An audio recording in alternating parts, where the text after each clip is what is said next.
Hey, what's going on, everyone? This is Mitch. Hopefully, you're enjoying your Tuesday evening. Hopefully, you've had a great work week so far. I got you an update on this major winter storm that looks to impact many states, millions of people. Ice storm, big time ice storm potential with this. Heavy snow. A lot of people are going to see the heaviest snow they've seen all winter by far. So, there's a lot to break down with this. I want to definitely mention to you guys, if you guys are watching from the Carolinas and wondering about this winter weather system, potentially for the Carolinas and the Southeast and the Mid Atlantic, I'm going to talk about that in the second half of the video. So, if you don't care about what's going on, obviously, where you don't live, I don't blame you. Skip ahead to the second half of the video, and I'm going to break down a little bit of what we know with that system also. So if you guys have not subscribed, consider hitting that subscribe button. Like the video if you like it. Appreciate the amazing support. Love you guys so much, and just thank you all for just all the support. So I want to remind you guys, hit me up on my social media links over here. It's a great way to stay up to date with the latest information. And, obviously I can't make videos every hour on the hour, so it's just a great way to stay up to date. So if you guys got anything I can pray about, put in the comments below. It gives me an opportunity to pray for you guys. It gives others an opportunity to do so too, and I've seen a lot of folks doing that, and that's really awesome to see. So let's look at the watches and warnings as far as what kind of winter weather alerts we got going on. Well, you got winter storm warnings stretching all the way from Cleveland, Ohio, all the way to central areas of Texas. This is covering Oklahoma, northern Arkansas, the majority of Missouri, the majority of Indiana and Illinois, and even areas of Kentucky and now the far western counties of Tennessee. The blue areas are winter storm watches. The pink areas are winter storm warnings. So that's meaning this is about to get cranked up for you guys. I want to mention this is already starting right now. This is radar scope for this area in Illinois. This is what's going on. It matches up well with our model guidance. So this is just starting to get going. You already have snow being reported in areas of Illinois and even areas of northern Missouri. So this will quickly turn into snow here in the coming hours for you folks in Chicago. But this is the beginning of the system. Arctic boundary dropping down, moisture surging up, and we're getting this thing started. So what we're going to do here is we're going to look at the latest long-range HRRR model because it's in range for, I would say, 80% of the storm. It's in range for almost all the storm for areas of the south-central U.S. So, guys, at any time, if you're confused at what time frame we're at, most of this storm is in Central Standard Time. So this is in Eastern Standard Time. So back this up 1 hour. So for example, this is for 7 p.m. Eastern Standard Time, which is 30 minutes from now from where I'm at. But this is 6 p.m. Central Standard Time for you folks out here. Just obviously know what time zone you're in. That's very important here. So here we go. We're going through, and if I say 8 p.m., for you folks, what I really mean is 7 p.m. That's what I mean. I'm just in the Eastern time zone, so I'm used to saying that. But here we go. We're getting into later evening tonight. Snow continues to crank up for areas that you have this plume of moisture surging out the Gulf. We're getting into the overnight hours into 1, 2, or 3 o'clock in the morning. Snow breaking out, and we'll get a closer look at you guys up here in a second. Snow breaking out in Missouri. Your rain changes to ice, then changes to snow for St. Louis. Same kind of deal in Kansas City. As you get into the overnight hours, you'll wake up to a snow-covered ground. This first plume of moisture begins to kind of pull away, and there'll be a kind of a lull, if you will, but not much. But at this point, you're getting into 9, 10 a.m. in the morning tomorrow, and getting into about midday tomorrow, and then the low pressure begins to crank up here. So the rest of this moisture pulls on out. A little bit of a wintry mix going on as we're getting into around 11 a.m. noontime tomorrow for areas of southern Missouri. But then this part of the storm cranks up, and then it gets going big time tomorrow afternoon for folks in Oklahoma. And, Oklahoma City starts out with some ice, then quickly goes to heavy snow. My folks up in Dallas, Fort Worth, and North Texas, this is sleet in the purple. The pink is the freezing rain. The blue is the snow. Low pressure begins to get cranked up here as you have more snow working its way into Missouri as you're getting into the late evening hours tomorrow. So it might stop for a couple hours tomorrow for Missouri, Illinois, places like that, but then it gets cranked right back up. And what happens here is when it gets cranked back up, the Arctic boundary continues to sag south. So we're getting into the overnight hours tomorrow night.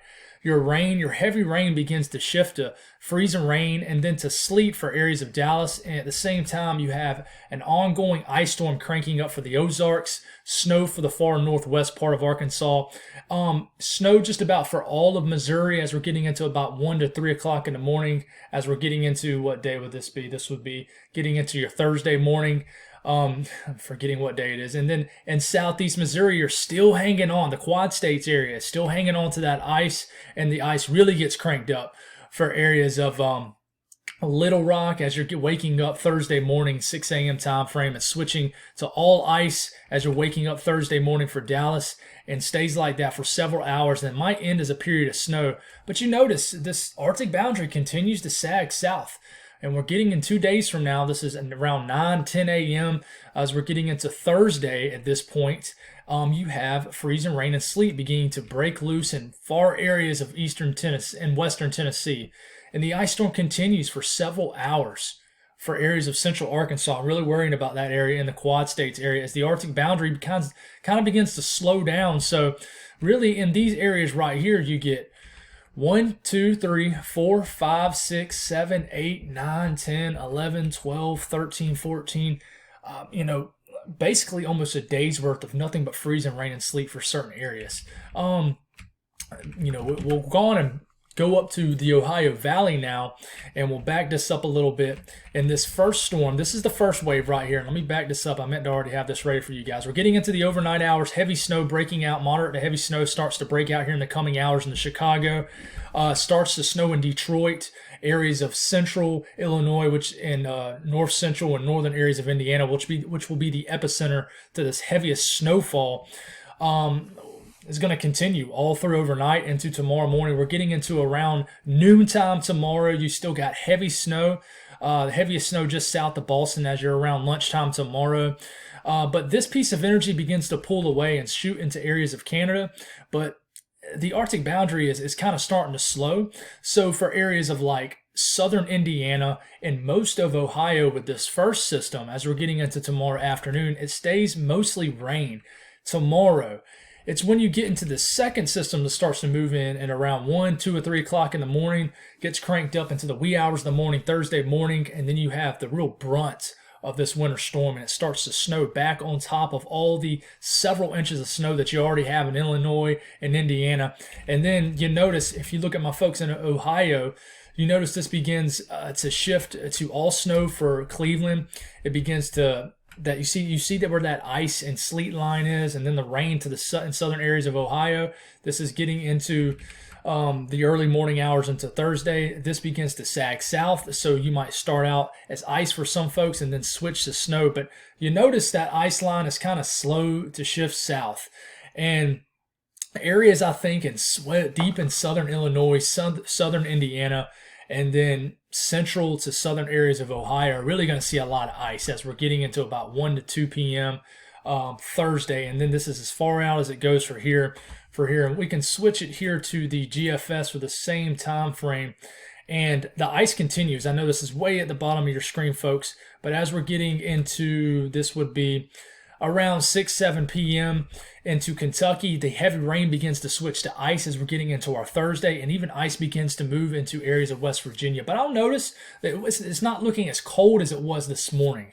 But even you folks who are all ice in areas of Ohio and even rain, y'all might even end up as some snow. So we'll go on and look up for my folks up here in the Northeast. Let's go on and get this a little further down here. We're getting into 6 p.m. tomorrow, 7 p.m. This is Eastern Standard Time. Notice any rain starts to quickly switch to snow as we're getting into the overnight hours into Thursday morning now. All-out ice storm going. Pittsburgh, you start out as rain, then go to ice as you're getting into Thursday morning and stay ice for maybe several hours. And then we stop the frame here. We jump over to the GFS because the HRIPL only goes out to 48 hours. And then look here, you're getting into 7 p.m. or so, give or take an hour. Just, obviously these models aren't pinpoint, but you're getting into Thursday evening at this point, and you got just an ice storm going on in Pittsburgh, I think. That's kind of what I'm thinking here. And then the ice starts to break loose into areas. The rain turns to ice for northern areas of West Virginia. And then you got to watch to see what happens to the big cities, right? You're getting into 7 a.m. This is Friday, and the storm is still going on. You've done switched to all snow for the interior and Northeast. Heck, it's even snowing in areas of West Virginia at this point. There's even ice showing up in even Washington, D.C. as you're getting into your 1 p.m. around Friday. It's going to be a wintry mess Friday because I really think you're going to go from ice to sleet to snow for areas of the big cities like Boston, New York City, Baltimore, Philadelphia into Washington, D.C. It's just going to be a real mess. And then this pulls out. So let's look at the latest snowfall accumulations. Nothing's really changed from the morning video. It really hasn't. You know, they're trying to throw Dallas, Fort Worth a bone here and give you all maybe an inch or two of snow. Like I said, this hasn't changed for you folks in Illinois and Missouri. This is a storm that's going to be cranking up pretty much now. Over a foot of snow totals showing up here, over a foot possible in St. Louis, Columbia, Missouri, and then any towns in between here in central Illinois. But you turn around, you look at the freezing rain. This is what we worry about. I've been talking about this for a couple of days. I think there's going to be an area in southeast Oklahoma that gets some nasty ice, but even showing well over a tenth of an inch of ice for areas of Dallas and things like that. You know, something haven't really been showing much is the sleet.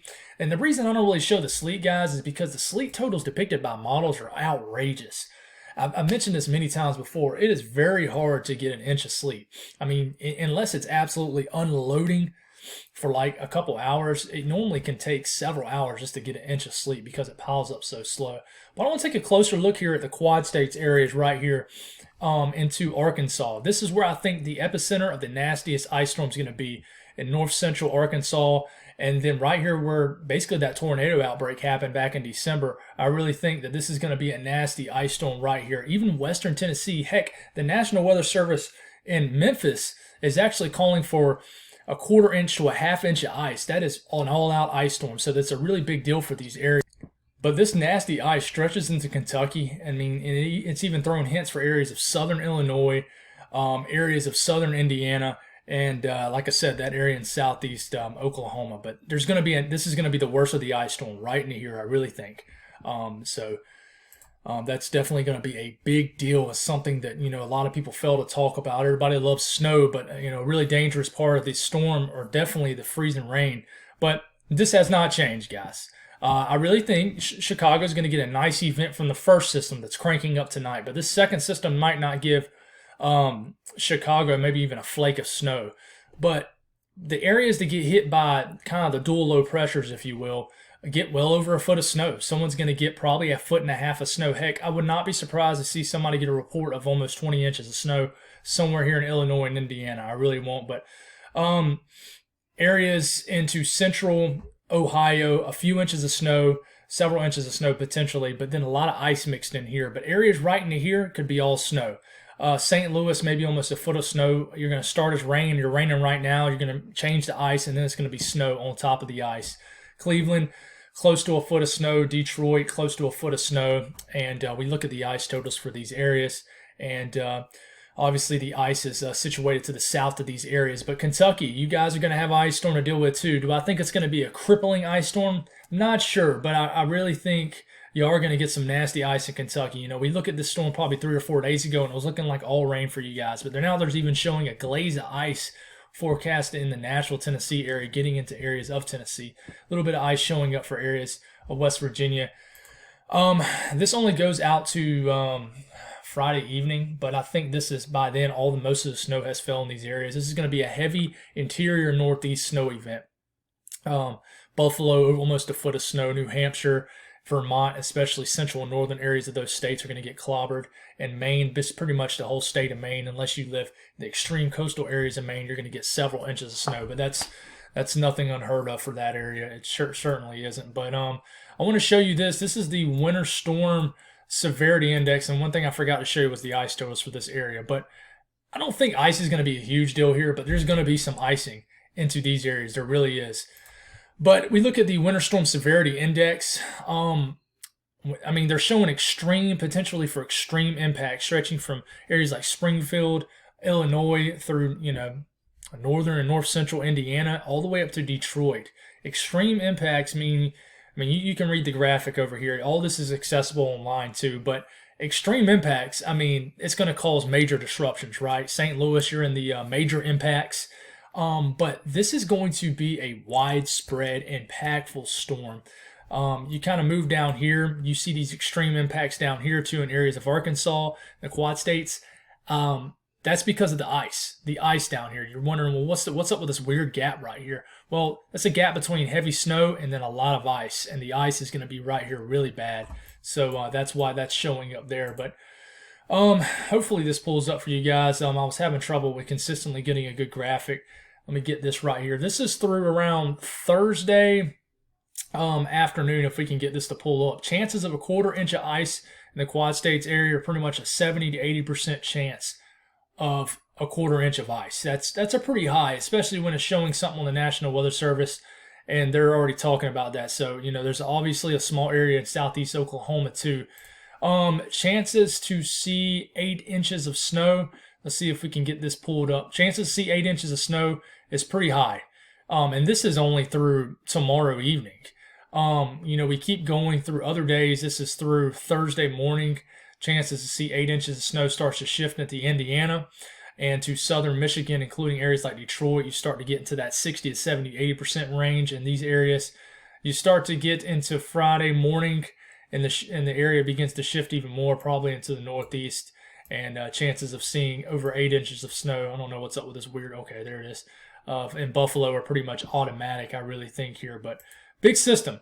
So let's talk about the system going on potentially for the Carolinas, and I tried to conserve some energy for my folks in the Carolinas because I know that a lot of my viewers are from the Southeast and the Mid-Atlantic and things like that. But right now, this is for Sunday into Monday.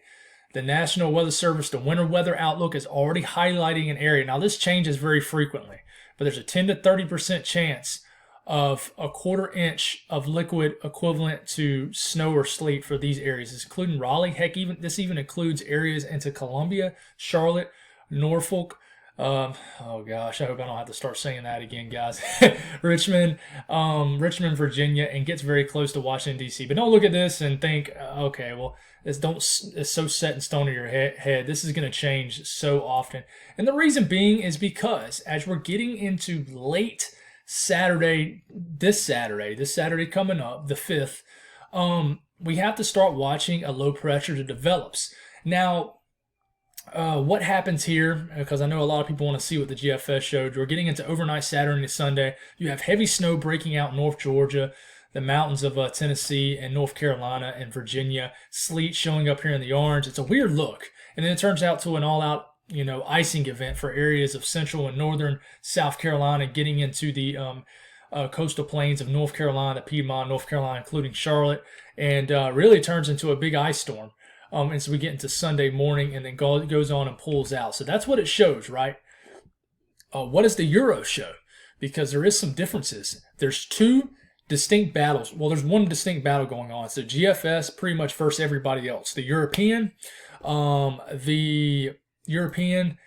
and pretty much every other model has a suppressed look, meaning a more southern look. And here we go. This is getting into our basically the wee hours of the morning, Sunday morning. And you're thinking, where's the storm? Well, that's the storm. See how suppressed it is? It's showing snow all the way down to Wilmington and ice down into the coastal areas of North Carolina, almost down to Myrtle Beach. There's enough cold air around, and there's a cold air damming setting up. But there's just not. It's very suppressed. So we have to see if they kind of meet in the middle. If they meet in the middle somewhere, this would be a very impactful storm. It'd be a very impactful storm if the GFS played out. But you have to see if the European kind of goes to the GFS and gets amped up. What I want to mention is there's always a northwest bias, meaning these systems always tend to trend northwest in time.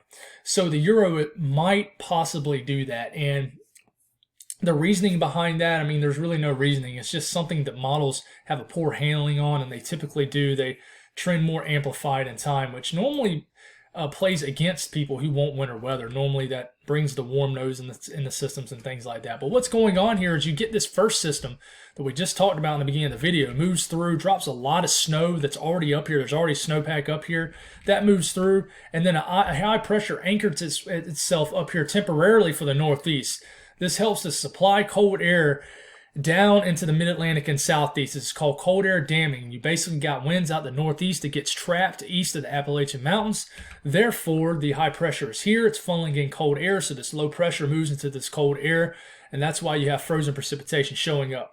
The big question mark is, how long will this high pressure stay over the northeast? How close will it be? Where will it be sitting exactly? If you flip it over to Sunday morning, by the time you get into Sunday morning, our cold air supply and feed begins to shift out into the North Atlantic. So you kind of lose the cold air supply from the northeast that you need. Therefore, things start to trend warmer into more rain. So it's a big question mark here. We'll end the video with this. This is our little system off the GFS, which is kind of an outliner right now. If something like the GFS was to happen, this shows like a little bit of a positively tilted trough that goes into a negatively tilted trough. When these storms become negative, they come very amplified and they come robust and they can become powerful. And a lot of times it brings heavier precipitation with it and stronger winds. So we have to watch to see if the GFS continues with this look. In general, it's a very small, compact storm, but it looks like whoever gets hit by the storm, if it was to happen, it would be very impactful. But that's all I got, guys. Thank y'all for tuning in. Y'all have a great night, and God bless all y'all.